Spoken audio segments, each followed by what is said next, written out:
berada di tengah-tengah kita ternyata Bapak pemateri. Oleh karena itu, untuk mengefisienkan waktu, mari kita bersama-sama memulai acara ini. Bismillahirrahmanirrahim. Assalamualaikum warahmatullahi wabarakatuh. Waalaikumsalam warahmatullahi wabarakatuh. Innal hamdalillah nahmaduhu wa nasta'inuhu wa nastaghfiruh wa na'udzu billahi min syururi anfusina wa min sayyiati a'malina may yahdihillahu fala mudilla lahu wa may yudlil fala hadiyalah. Asyhadu an la ilaha illallah wahdahu la syarikalah wa asyhadu anna Muhammadan abduhu wa rasuluhu la nabiyya ba'da. Bersyukur kepada Allah Subhanahu wa taala pada kesempatan kali ini kita masih diberikan rahmat dan inayahnya. Selawat beserta salam semoga tetap tercurah kepada junjungan Rasulullah Muhammad sallallahu alaihi wasallam, kepada sahabatnya, keluarganya, tabi-tabiinnya sampai kepada kita yang senantiasa setia dan konsekuen terhadap ajaran yang telah disampaikan oleh beliau. Oke, terima kasih Bapak-bapak, Ibu-ibu, terus kepada panitia juga yang telah bergabung, kepada pemateri yang sudah bergabung juga pada kesempatan kali ini. Kita telah melewati beberapa materi yang sangat luar biasa berkaitan dengan karya tulis ilmiah, dan insya Allah pada kesempatan kali ini akan dilanjutkan lagi oleh Ketua Lembaga Perdana dalam hal ini Prof. Dr. Ismail Oke, yang akan menjelaskan tentang karya tulis ilmiah. Oleh karena itu, untuk mengefisienkan waktu dan kesempatan telah berada di tengah-tengah kita di Zoom meeting ini, Bapak, oleh karena itu kami mengharapkan kesediaannya untuk menyampaikan materi berkaitan dengan karya tulis ilmiah. Oleh karena itu, waktu dan tempat kami silahkan sepenuhnya kepada Bapak Dr. Ismail Oke, PhD. Kepadanya kami persilahkan dengan hormat. Bismillahirrahmanirrahim. Assalamualaikum warahmatullahi wabarakatuh. Terima kasih moderator, saudara Makbul yang telah mendampingi kita pada dua sesi ini, sesi pembuka pada 10 hari yang lalu, dan alhamdulillah kita sampai pada hari ke-10 hari ini. Alhamdulillah wa syukrillah wala haula wala quwata illa billahil aliyil azim. Semoga Bapak Ibu dan kita semua tetap sehat-sehat walafiat di tengah-tengah pandemi dan begitu pula setelahnya. Kegiatan kita dalam 10 hari terakhir ini adalah pengembangan profesi guru melalui penulisan karya tulis ilmiah, dan hari ini adalah sebagai kegiatan penutup yang merupakan 40 JPL, 40 jam pelajaran, di mana nanti sebagaimana disampaikan oleh moderator, Bapak Ibu yang telah berkenan mengikuti kegiatan akan diberikan apresiasi dalam bentuk sertifikat. Adapun nanti juga presentasi saya pada kesempatan hari ini, kesempatan terakhir, akan dibagi dua. Yang pertama nanti saya akan mengulangi kembali berupa kesimpulan ataupun catatan-catatan yang menjadi perhatian kita dalam rangka menulis artikel jurnal, dan setelah itu silakan ada sesi tanya jawab, dan yang terakhir sedikit akan mengulangi arah apa yang dapat kita lakukan bersama-sama dalam kaitan penerbitan artikel ataupun penerbitan buku. Yang pertama, Bapak, Ibu, Saudara-saudara sekalian, saya ingin share ada 9 cara mudah menulis artikel jurnal, ya, sebagaimana terlihat di laptop maupun di handphone Bapak Ibu. Ada slide-nya, di mana kemudian ini yang akan kita perhatikan, ya, sekaitan di masa-masa kita menulis artikel jurnal. Kalau ada yang bertanya, saya ulangi sekali lagi, sebagaimana pada pertemuan pertama kita dulu, apa yang membedakan antara jurnal dengan artikel. Jadi nama rumahnya, nama tempatnya adalah jurnal, sementara bahagian-bahagian dari jurnal, setiap suatu waktu jurnal itu terbit, ada artikel. Ya, biasanya ada 5, ada 10, atau masing-masing jurnal berbeda-beda. Tapi kalau di Indonesia, sebuah jurnal itu minimal ada 5 artikel. Ya, sementara ya kemudian kita sebut jurnal itu adalah kumpulan dari sebuah artikel, itulah yang disebut dengan jurnal. Dan kemudian kita menulis itu adalah menulis artikelnya. Jadi menulis bahagian-bahagian dari artikel yang akan menjadi sebuah jurnal.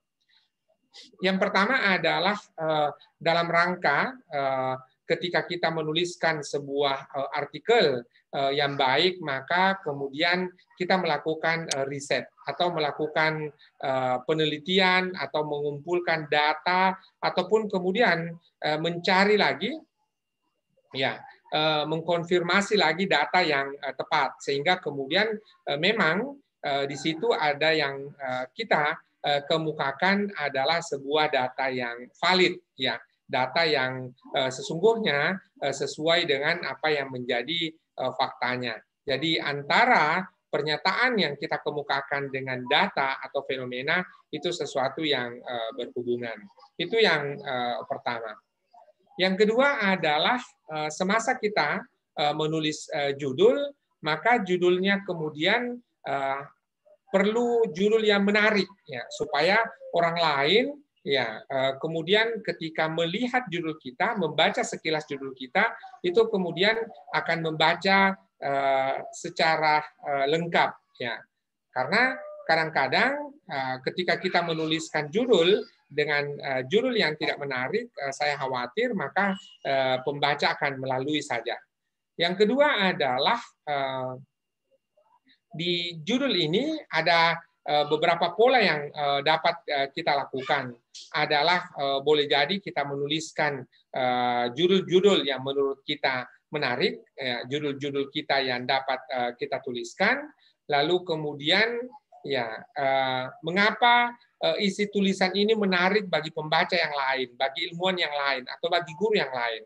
Lalu kemudian judul juga menggambarkan topik, ya, utama penelitian, dan yang paling penting juga adalah judulnya harus ringkas dan jelas. Jangan sampai kemudian judulnya tidak singkat lalu kemudian tidak menggambarkan isi, ya, dari sebuah artikel yang kita tulis. Itu yang kedua. Jadi ini akan ada 9 cara mudah menulis artikel.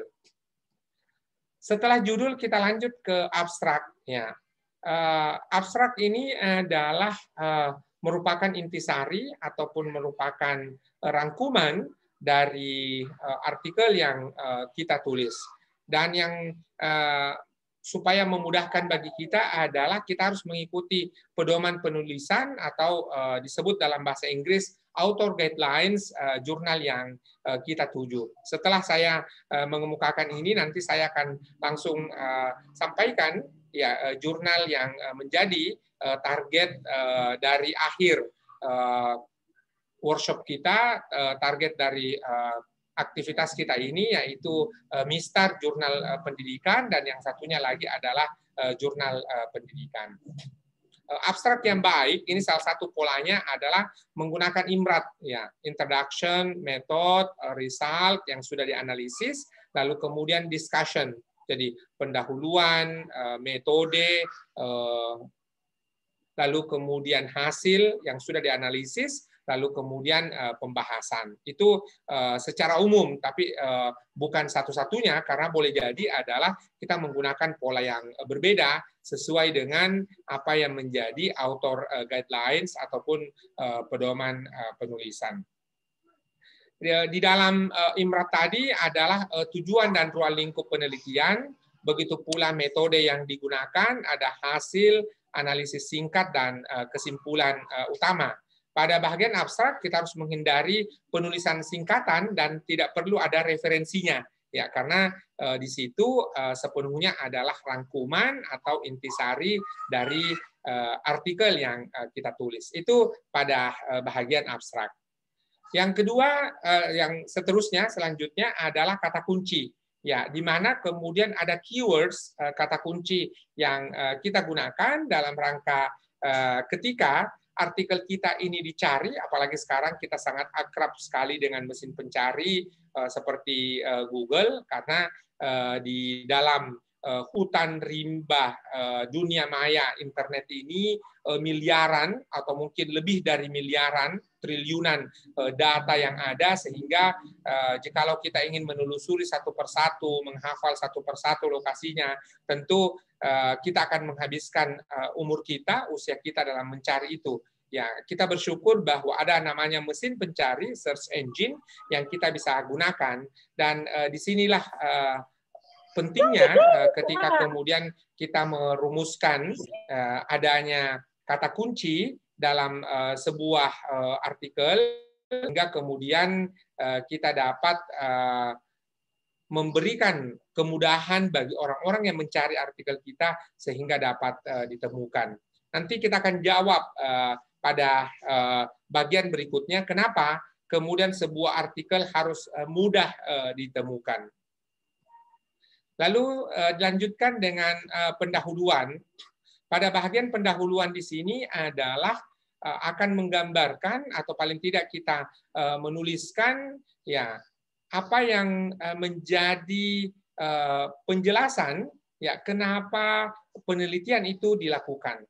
Ya, karena pada posisi ini juga kita akan menuliskan state of the art, yaitu tadi yang saya kemukakan di bagian kata kunci adalah kita akan mengemukakan kira-kira ya apa yang membedakan artikel kita dengan artikel yang sudah diterbitkan orang lain, artikel yang sudah publish, artikel yang sudah ada sebelumnya, lalu kemudian tentu ada perbedaan artikel kita saat ini. Itu yang perlu kita gunakan. Dan ini ada satu tips, ya saya bacakan. Sebaiknya kalimat yang dituliskan di bagian pendahuluan terdiri dari 10 kata agar mudah dibaca. Jadi paragraf-paragraf yang ada di bagian pendahuluan terdiri atas kalimat-kalimat yang sesungguhnya jangan terlalu panjang. Ya, jadi kita dalam rangka membatasi supaya tidak membuat kalimat yang panjang di sini adalah terdiri atas bukan koma, tetapi setiap kita membuat kalimat yang utuh maka kita akhiri dengan titik. Kita akhiri dengan titik, bukan diakhiri dengan koma, karena kalau diakhiri dengan koma maka saya khawatir kemudian SPOK, subjek, predikat, objek, dan keterangan itu tidak terpenuhi. Lalu kemudian pertanyaan-pertanyaan yang perlu terjawab di bagian pendahuluan ini adalah ya apa latar belakang dari permasalahan yang kita teliti, tinjauan literatur yang singkat. Ini tadi saya ulangi sekali lagi, di mana perlunya ada sebuah ya kata kunci yang mudah dicari karena kita juga akan terhubung dengan tinjauan literatur. Lalu kemudian permasalahan utama, ya, alasan yang menyebabkan penulis sampai pada riset yang ditulis, lalu kemudian di bagian akhir di situ ada pernyataan tujuan penulisan atau kontribusi dari riset yang kita tulis. Pada awal dari aktivitas kita 10 hari yang lalu, itu kemudian ada yang bertanya, apakah penelitian tindakan kelas boleh menjadi sebuah artikel? Ataukah best practice boleh menjadi sebuah artikel? Ataukah pengalaman membimbing siswa dalam mengikuti sebuah lomba itu juga boleh menjadi sebuah artikel? Jawaban saya dari 3 pertanyaan tersebut semuanya bisa. Kenapa? Karena ini tadi memenuhi kriteria dari yang pertama, di mana kemudian ada data, ada pengecekan faktual, ada kondisi yang kita gunakan sehingga kemudian dapat menjadikan data-data ataupun kalimat-kalimat yang kita kemukakan dalam artikel kita adalah mengandung kondisi-kondisi faktual dan berkorespondensi antara fenomena dengan tulisan kita. Selanjutnya adalah metode. Jadi tadi ada yang istilah saya kemukakan IMRAT, mohon izin saya mengulangi, yaitu IMRAT, Introduction, Method, Result yang sudah dianalisis, lalu ada Discussion. M-nya di situ adalah method. Tetapi sebagaimana ketika Bapak Ibu menulis skripsi ataupun tesis dulu ataupun disertasi, bagian metode di skripsi, tesis, dan disertasi itu kan biasanya berpanjang-panjang. Ya, kemudian kalimat-kalimat yang digunakan panjang sekali. tetapi kemudian pada bagian artikel ini cukup kita gunakan maksimal sekali 3 paragraf, kalau bisa 2 paragraf, dan bahkan kalau bisa dipersingkat lagi itu bahkan menjadi 1 paragraf. Jadi apa saja yang kita lakukan dalam rangka pengumpulan data dan juga dalam rangka triangulasi data ataupun pengecekan data yang kita lakukan. Lalu setelah metode kita lanjut kepada pembahasan di mana ini boleh dipisahkan antara hasil dan pembahasan atau boleh langsung lanjut kepada hasil di mana kita menjawab pertanyaan. Tadi di bahagian pendahuluan saya mengemukakan bahwa perlu ada pertanyaan atau perlu ada pernyataan, pilih salah satunya, menggunakan kalimat tanya boleh, menggunakan sebuah pernyataan juga boleh, di mana kemudian inilah yang akan kita jawab dalam bentuk data ataupun hasil dari riset ataupun penelitian yang kita lakukan, baik itu penelitian tindakan kelas, best practice, ataupun aktivitas mendampingi siswa dalam mengikuti lomba. Ya. Lalu di sini tentu harus logis, lalu kemudian ada struktur, jadi boleh menggunakan struktur induktif ke deduktif atau sebaliknya deduktif ke induktif. Lalu tadi bahagian pembahasan ini harus sudah dianalisa atau didiskusikan, ya. Jadi bahagian ini kadang-kadang kita bisa jadi menyebutnya bagian tersulit ataupun tersukar dari menulis artikel di mana harus dianalisis, ditempatkan dalam bentuk kerangka keilmuan. Jadi penelitiannya boleh di Maros, boleh di Turikale, boleh di Camba, boleh di Malawa, ataupun di mana saja kita melakukan penelitian, tetapi pada bagian analisa dan diskusi di sini kita harus tempatkan dalam konteks kerangka keilmuan. Jadi dalam teori-teori pendidikan seperti apa. Jadi ketika ada yang bertanya, di mana tempat sebuah teori dalam penulisan artikel adalah di sini. Di mana kemudian kita mengemukakan konteksnya dalam konteks keilmuan seperti apa pokok bahasan kita. Jadi ini bahkan diberikan sebagai contoh, saya bacakan. Ya, mengapa suatu teori cocok untuk menjelaskan sebuah fenomena, termasuk korelasi dan analisisnya. Dan begitu pula hubungan dan generalisasi yang ada dari hasil riset yang ditunjukkan dengan meringkas dan mendiskusi. Jadi di sini sebenarnya adalah sebuah hasil yang sangat ringkas, tidak lagi juga berpanjang-panjang kalam, berpanjang-panjang kata, tetapi di sini adalah sebuah susunan kalimat dalam rangka menganalisis dan mendiskusikan yang ringkas.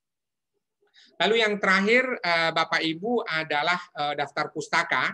Ya, daftar pustaka sebagaimana Bapak Ibu tentu sudah sangat paham bahwa ada Gaya APA, ada Chicago, ada apalagi ada MLA, ada IEEE dan seterusnya. Ini kemudian kita gunakan dan dalam rangka mempublikasikan tulisan, terutama kalau di jurnal-jurnal nasional, maka kita gunakan referensi nasional. Kalau kemudian kita menggunakan kita menuliskan untuk jurnal internasional, maka kemudian kepustakaannya juga adalah internasional. Lalu dua hal yang menjadi kriteria dari daftar pustaka kita adalah harus mutakhir, yaitu terkini, usahakan 10 tahun terakhir, lalu kemudian setelah itu juga adalah dari sumber-sumber yang primer, skripsi, tesis, disertasi, laporan penelitian. Inilah yang menjadi sumber utama rujukan kita atau daftar pustaka kita.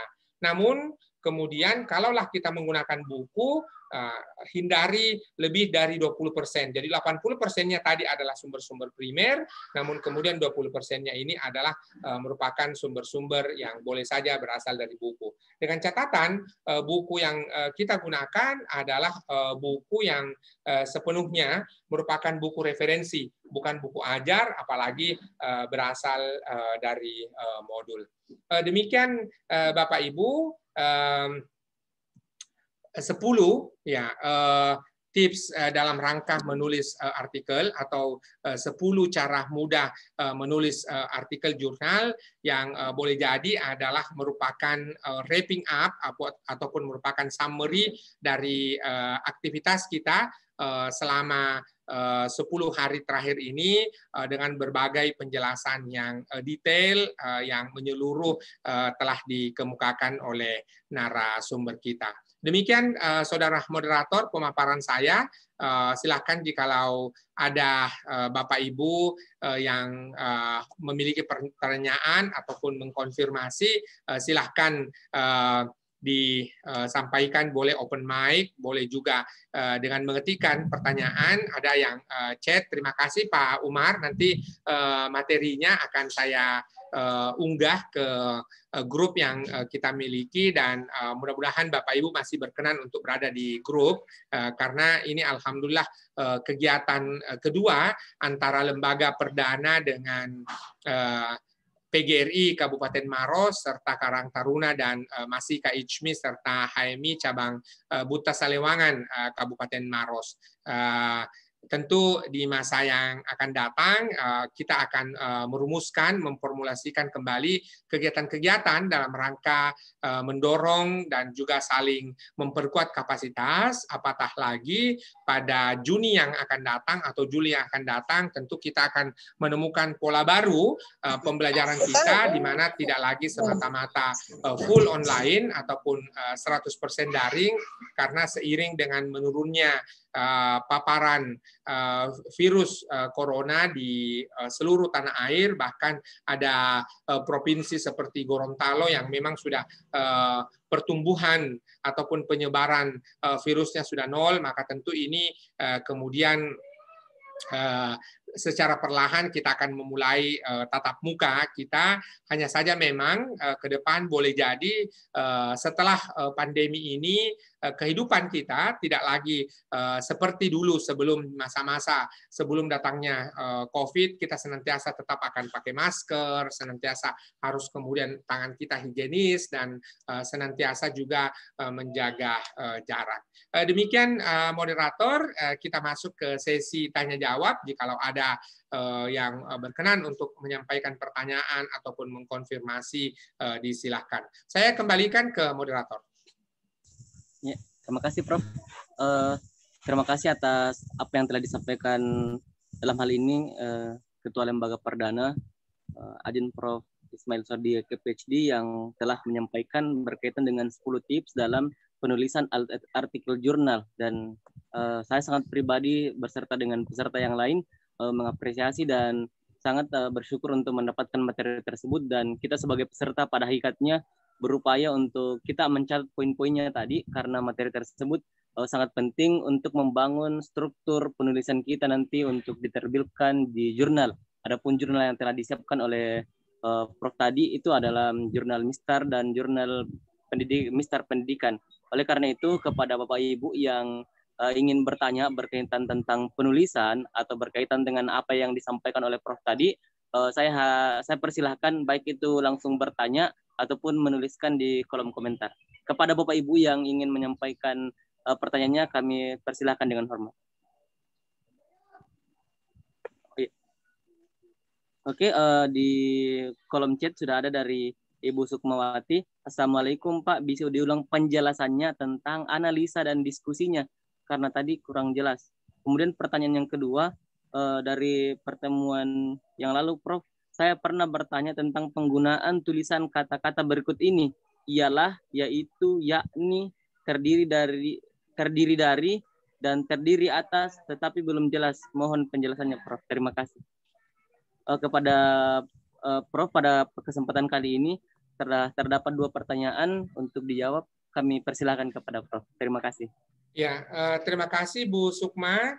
Terkait dengan analisis dan diskusi, di mana kemudian yang pertama adalah Ibu Sukma perlu mengecek kembali apa yang menjadi pertanyaan pada bagian pendahuluan. Jikalau kemudian kita sudah merumuskan pertanyaan atau merumuskan pernyataan, maka kemudian dari sini kita bisa menjawab pada bagian analisis dan diskusi. Yang kedua adalah pada bagian analisis dan diskusi ini supaya memudahkan bagi kita. Mari kita mengecek kembali. Bapak Ibu ini sudah sangat paham, yaitu taksonomi Bloom. Jadi cek kembali, kita itu idealnya, ini saya bicara ideal ya, di mana kemudian semasa kita menulis sebuah artikel itu menggunakan taksonomi Bloom yang paling tidak adalah C3, C4, dan seterusnya. Bahkan akan sangat bagus sekali kalau kita menggunakan C6, di mana yaitu kita menggunakan pemodelan.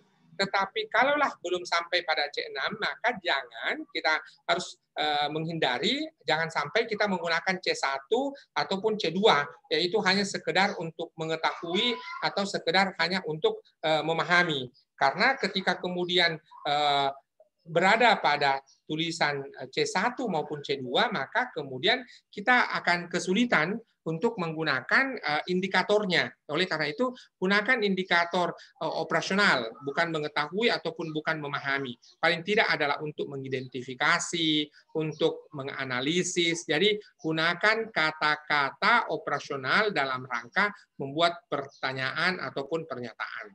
Itu terkait dengan penjelasan ulang atas pertanyaan Ibu Sukma.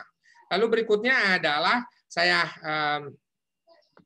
bagaimana kemudian yang dimaksud dengan ada kata-kata ini adalah ialah, yaitu, yakni, terdiri dari ataupun terdiri dari atas.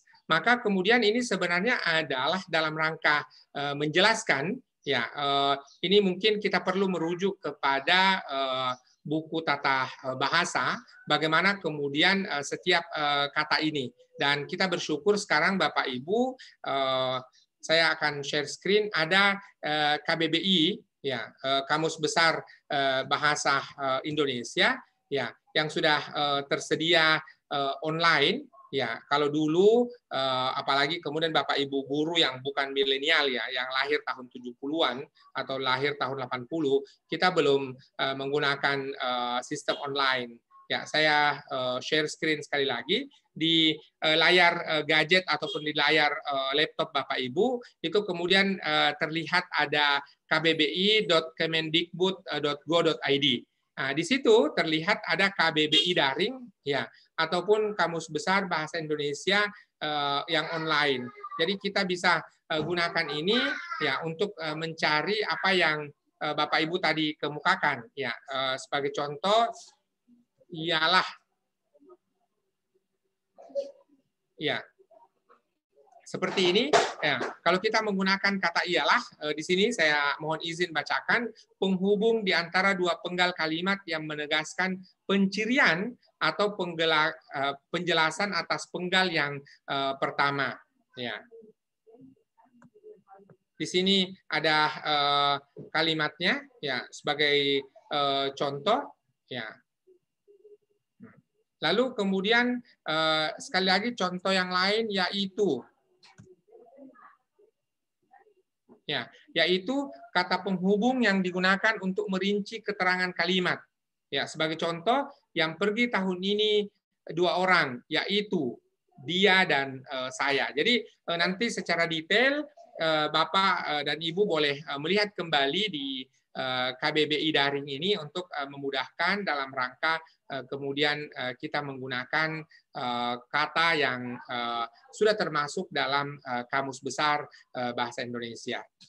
Yang ketiga ada pertanyaan, ya, dari Pak Bunyamin. Terima kasih Pak Bunyamin telah berkenan bergabung di kita di Kemenristek BRIN sebelum bergabung ke Kemendikbud sekarang. Jadi sekarang Kemendikbud Ristek Dikti atau apa, Kemendikbud Ristek, ya. Kemendikbud Ristek itu kemudian memiliki apa yang disebut dengan Sinta, ya. Saya share screen sekali lagi, di mana kemudian Bapak Ibu akan melihat di layar monitor Bapak Ibu maupun di gadget, di situ ada sinta.ristekbrin.go.id. Ini adalah satu pangkalan data di mana tidak hanya menghimpun jurnal-jurnal, tetapi juga adalah para autor, para penulis, para peneliti Indonesia. Di sini kemudian ada fitur jurnalnya. Jadi kita lihat mana ini. Ya, ini di bagian sources ada jurnal paling atas, saya klik. Ya, di bagian jurnal ini ada yang diberi kategorisasi Sinta 1 sampai Sinta 6. Ada S1 sampai S6. Ya, dengan warna ini. Ya. Dari S1 sampai S6 ini yang paling tinggi nilainya itu adalah Sinta 1, sementara yang terendah adalah Sinta 6. Sebagai contoh saya klik S1 atau Sinta 1, ya, ini terdiri atas 95 jurnal, di mana jurnal-jurnal yang memenuhi kriteria dari Sinta, inilah yang kemudian masuk kategori ini, sampai kemudian S1, S2, dan seterusnya. Jadi, jurnal-jurnal yang masuk kategori ini semata-mata adalah untuk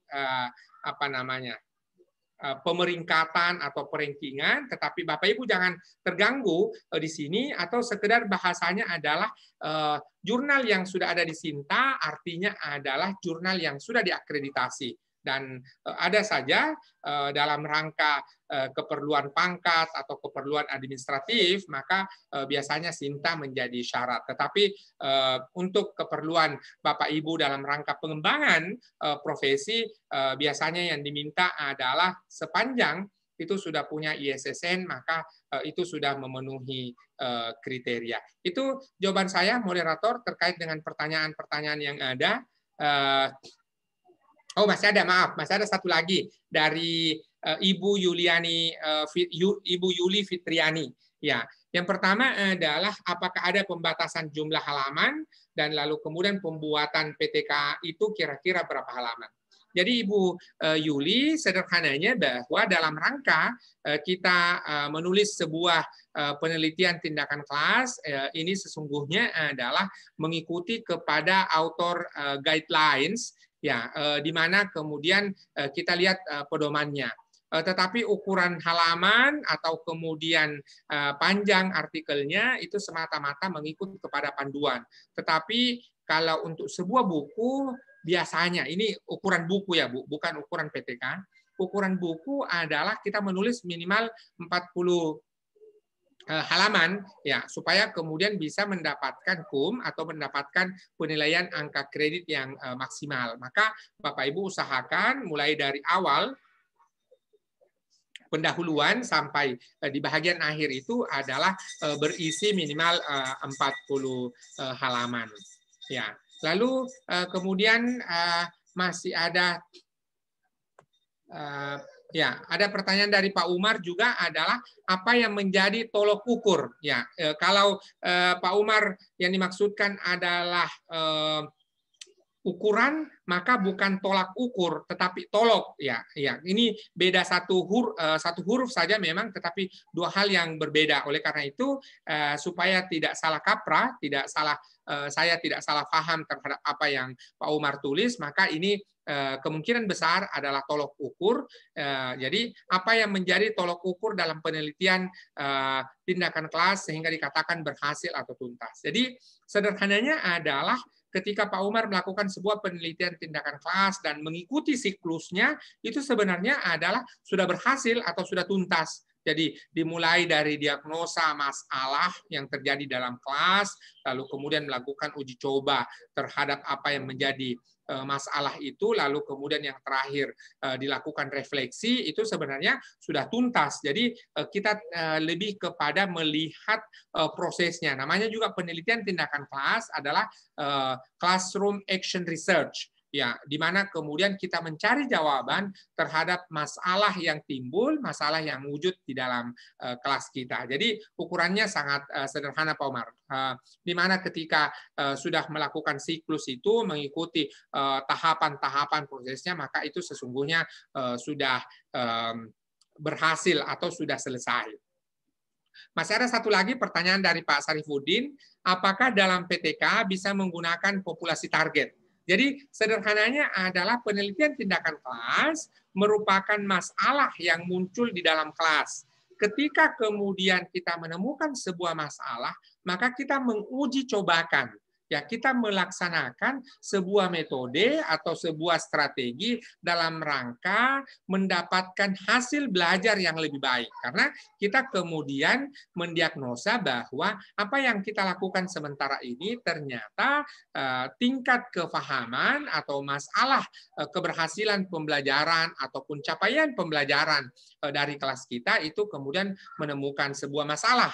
Tetapi kemudian ketika kita mendapatkan masalah di dalam kelas, maka tentu populasinya adalah kelas itu sendiri, ya. Atau boleh jadi adalah tidak ada wakil atau tidak ada sampel dari situ karena kita ingin menguji cobakan antara sebuah strategi ataupun metode ataupun teknik itu dalam sebuah kelas. Demikian moderator. Oh, masih ada, maaf.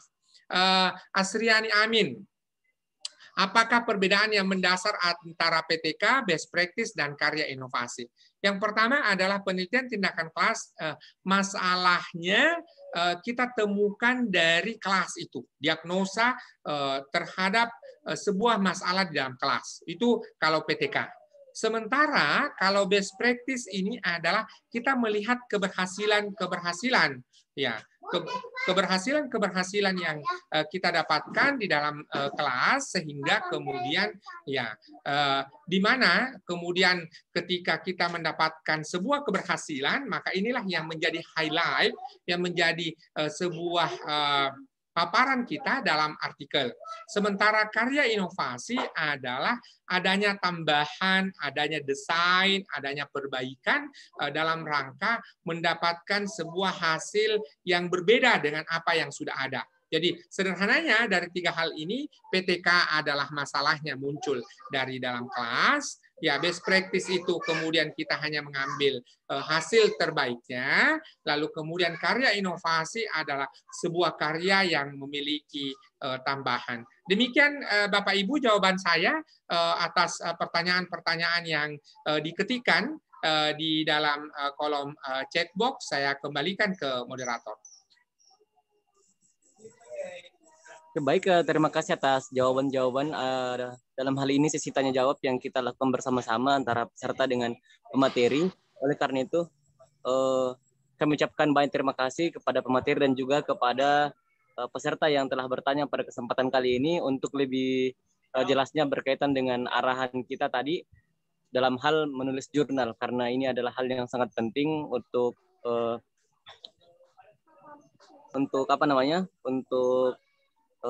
pangkalan kita selanjutnya. Dan mohon di-share link KBBI Daring, Pak.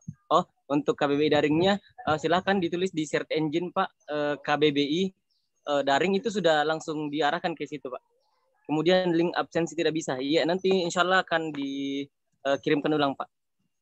Kemudian berkaitan dengan rangkaian kegiatan kita selama 10 hari ini sudah sangat luar biasa. Banyak sekali materi-materi yang kita dapat berkaitan dengan karya tulis ilmiah. Dan di penghujung kegiatan ini mungkin kami akan meminta kesedaannya dari Ajun Bulan Prof. Ismail Suardoyoke PhD berkaitan dengan penutupan kegiatan kita ini dan dapat memberikan closing statement berkaitan dengan hal-hal yang akan kita laksanakan ke depannya. Oleh karena itu, mungkin kami persilahkan kembali kepada Prof. Ismail untuk menjelaskan atau untuk memberikan closing statement dan memberikan instruksi-instruksi yang harus kita lakukan sebelumnya. Terima kasih kepada Prof. Kami persilahkan dengan hormat. Ya, Bapak Ibu, kita berada di penghujung acara workshop pengembangan profesionalisme guru melalui karya tulis ilmiah. Ada dua hal yang Bapak Ibu bisa lakukan. Yang pertama adalah menulis artikel jurnal, ya, atau yang kedua adalah menulis buku. Khusus untuk artikel jurnal, maka kemudian Bapak Ibu bisa menjadikan jurnal Mistar, itu yang pertama. Kemudian yang kedua adalah Mistar _2 jurnal pendidikan. Yang ketiga ada kolam, terutama Bapak Ibu yang guru pendidikan agama Islam itu bisa menggunakan kolam yang diterbitkan oleh Universitas Indonesia Timur, di mana kemudian ini bisa menjadi tempat ataupun target untuk menulis. Itu yang pertama. Yang kedua adalah Bapak Ibu boleh menulis buku, nanti silakan menghubungi Pak Ibnu Hajar. Pak Ibnu Hajar akan memberikan informasi terkait bagaimana cara menulis. Yang kedua juga adalah nanti akan dapat referensi penerbit, ya. Jadi kita punya penerbit kolega yang memiliki penerbit, yaitu Saudara Zulkifli Makmur. Beliau kemudian mengelola sebuah penerbitan yang dinamakan Pustakalian untuk kemudian mendapatkan ISBN dari Perpustakaan Nasional Republik Indonesia. Ini tentu sangat memungkinkan sekali di mana kemudian Bapak Ibu dapat menjadikan ya penerbit Pustakalian itu sebagai target penerbitan. Itu terkait dengan output ataupun luaran dari workshop kita selama 10 hari terakhir. Yang berikutnya lagi adalah Bapak Ibu, sebagaimana tadi sudah dikemukakan oleh Saudara Moderator, Saudara Makbul, bahwa untuk sertifikat, maka ini masih kita rekap, maka mohon izin Bapak Ibu, tim sekretariat akan bersama-sama dengan kita menunaikan dulu Idul Fitri, ya, makan burasa, walaupun kita juga masih terbatas silaturahimnya. Ya, bagi yang ada di Maros tidak bisa ke Pangkep ataupun tidak bisa ke Bone, atau paling jauh hanya bisa Makassar dan Goa. Namun kemudian ini tentu tanpa mengurangi rasa silaturahim kita. Saya juga mengucapkan minal aizin wal faizin, taqabbalallahu minna wa minkum. Semoga silaturahmi antara Bapak Ibu semua dengan Lembaga Perdana PGRI Kabupaten Maros, Karang Taruna, Masika Ichmi dan Haimi cabang Buta Selewangan senantiasa akan berkelanjutan pada masa-masa yang akan datang. Karena alhamdulillah dalam satu semester ini kita sudah melaksanakan 2 kali kegiatan. Yang pertama workshop pembelajaran dan sekarang kita workshop KTI. Yang terakhir tentu apa yang kita lakukan ini tidak akan mendapatkan hasil apa-apa jikalau kemudian kita semua tidak bersama-sama mulai menulis. Ada dalam satu kesempatan ada yang bertanya bagaimana caranya menulis. Maka saya menjawab bahwa satu-satunya cara untuk menulis adalah kita mulai menulis, ya, sebab tanpa kita memulai menulis itu, maka kemudian apa yang kita diskusikan, apa yang kita bahas selama 10 hari terakhir ini boleh jadi adalah kita kemudian sudah mendapatkan informasi atau paling tidak merefresh, menyegarkan, ya, apa yang menjadi informasi, apa yang kita pelajari ketika duduk di bangku kuliah dulu, ya. Dengan demikian maka apa yang kita diskusikan, kita pelajari itu selama 10 hari terakhir ini hanya akan menjadi informasi saja, hanya akan menjadi kognitif saja. Kalaulah kita tidak praktekkan, maka yang paling penting kita harus lakukan adalah kita mempraktekkan apa yang menjadi diskusi, pokok bahasan dari aktivitas kita selama 10 hari terakhir ini. Dan juga Bapak Ibu, bahwa menulis tentu tadi saya sangat memahami betapa beban mengajar Bapak Ibu juga sangat overload, apalagi di masa-masa pandemi seperti sekarang, masa-masa bekerja dari rumah ataupun kemudian Bapak Ibu mengajar dari rumah, ini kita perlu tenaga ekstra.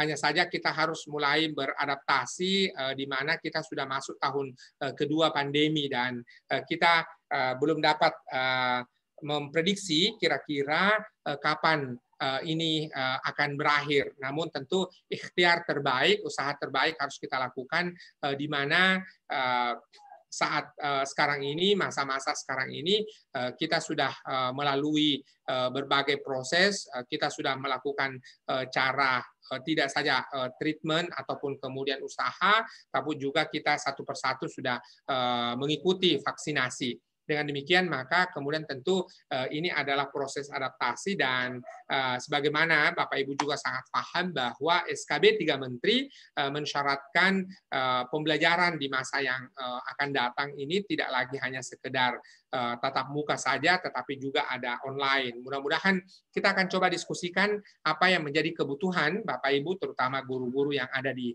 Maros terkait dengan ini. Sebagai closing statement, saya ingin menyampaikan terima kasih banyak pada Bapak Ibu semua yang telah berkenan hadir 10 hari berturut-turut dalam rangkaian kita orang Sunda menyebutnya ngabuburit, menunggu untuk berbuka puasa. Kita juga menyempatkan 1 jam penuh bersama-sama dengan kita semua belajar dari berbagai pendamping, ada dari berbagai lintas perguruan tinggi sehingga kita bisa belajar bersama-sama. Yang kedua adalah walaupun sepenuhnya kegiatan ini gratis, tetapi tentu Bapak Ibu juga harus mengeluarkan pendanaan di mana pulsa ataupun akses data tidak kita support dari lembaga perdana, maka kemudian ini kita sampaikan terima kasih atas kesediaan Bapak Ibu turut berkontribusi dalam rangka menjayakan, mensukseskan kegiatan kita. Atas nama Lembaga Perdana bersama-sama dengan PGRI Kabupaten Maros, kemudian Karang Taruna, Majelis Sinergi Kalam, Masika Ichmi, dan yang terakhir adalah HMI Cabang Buta Salewangan, Kabupaten Maros. Kami menyampaikan permohonan maaf jikalau dalam 10 hari terakhir ini kita semua ada hal-hal yang kurang menyenangkan atau ada hal-hal yang tidak tepat apa yang dilakukan baik oleh saya pribadi, oleh teman-teman moderator, dan begitu pula narasumber. Sekali lagi terima kasih atas kesediaan kita semua bergabung, kesediaan kita semua turut menghadiri sesi-sesi, walaupun ada 1-2 sesi yang harus dimajukan karena terutama terkait narasumber kita yang ada di Papua, Bapak Dr. Sudirman, namun tentu ini adalah merupakan ikhtiar kita untuk menghadirkan narasumber terbaik dalam rangka bisa bersama-sama dengan kita. Sekali lagi terima kasih dan mohon maaf. Billahi taufiq wal hidayah. Wassalamualaikum warahmatullahi wabarakatuh. Saya kembalikan ke moderator. Waalaikumsalam warahmatullahi wabarakatuh. Waalaikumsalam warahmatullahi wabarakatuh.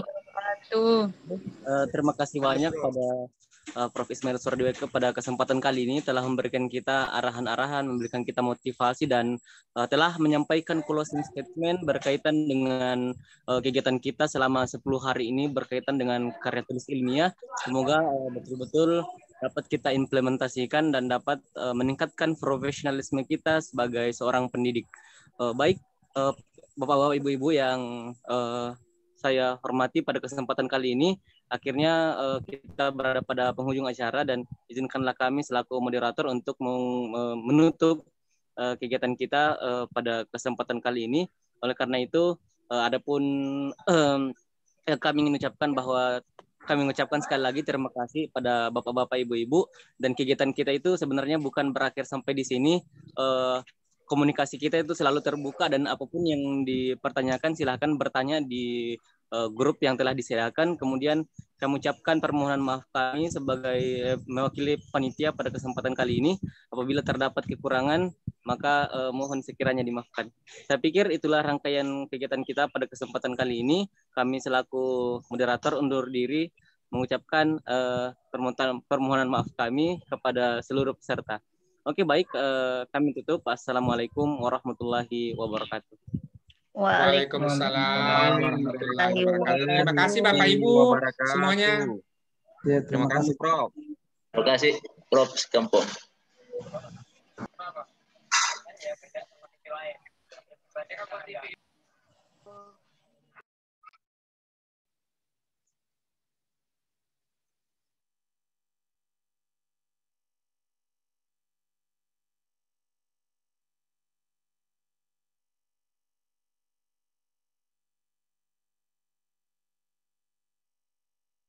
Ume. Ume.